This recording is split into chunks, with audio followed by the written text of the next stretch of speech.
നമസ്കാരം. കലാപം രൂക്ഷമായ കെനിയയിലുള്ള ഇന്ത്യക്കാർക്ക് ജാഗ്രതാ നിർദ്ദേശം നൽകിയിരിക്കുകയാണ് നമ്മുടെ വിദേശകാര്യ മന്ത്രാലയം. നിലവിലുള്ള സംഘർഷാവസ്ഥ കണക്കിലെടുത്ത് കെനിയയിലെ എല്ലാ ഇന്ത്യൻ പൗരന്മാരും അതീവ ജാഗ്രത പാലിക്കണമെന്നും പ്രക്ഷോഭ ബാധിത പ്രദേശങ്ങളിലേക്കുള്ള യാത്ര ഒഴിവാക്കണം എന്നുമാണ് ഈ സന്ദേശത്തിൽ പറയുന്നത്. നികുതി വർധനയ്ക്കെതിരെ ശക്തമായ പ്രക്ഷോഭം നടക്കുന്ന കെനിയയിൽ ജനക്കൂട്ടം പാർലമെന്റിന് തീയിട്ടിട്ടുണ്ട്.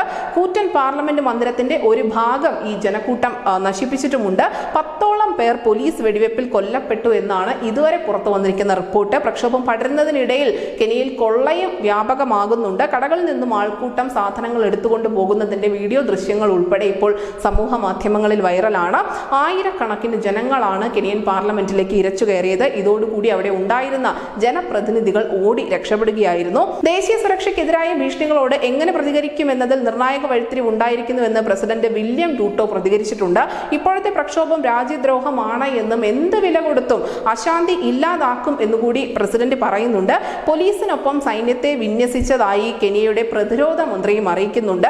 എന്തായാലും ഈ നികുതി വർധനവിനെതിരെ ഒരു വലിയ പ്രക്ഷോഭം തന്നെയാണ് കെനിയയിൽ പൊട്ടിപ്പുറപ്പെട്ടിരിക്കുന്നത്. പാർലമെന്റ് തന്നെ ജനങ്ങൾ തീവച്ച് നശിപ്പിച്ചിരിക്കുകയാണ്. തീർച്ചയായും ഇത് ജനപ്രതിനിധികൾക്ക് വലിയ ആഘാതം സൃഷ്ടിക്കുന്നുണ്ട്. മാത്രമല്ല കെനിയയിൽ താമസിക്കുന്ന മറ്റു രാജ്യങ്ങളിൽ നിന്നുള്ള പൗരന്മാരും വലിയ ആശങ്കയിലാണ് ഇപ്പോൾ കഴിയുന്നത്.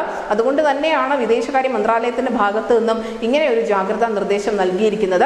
സ്ഥിതിഗതികൾ അവിടെ രൂക്ഷമാവുകയാണ് എന്നുണ്ടെങ്കിൽ തീർച്ചയായും വിദേശകാര്യ മന്ത്രാലയത്തിന്റെ ഭാഗത്ത് നിന്നും വളരെ നിർണായകമായ ഇടപെടലുകൾ വരും മണിക്കൂറുകൾ തന്നെ ഉണ്ടാകും. News desk Malayalam.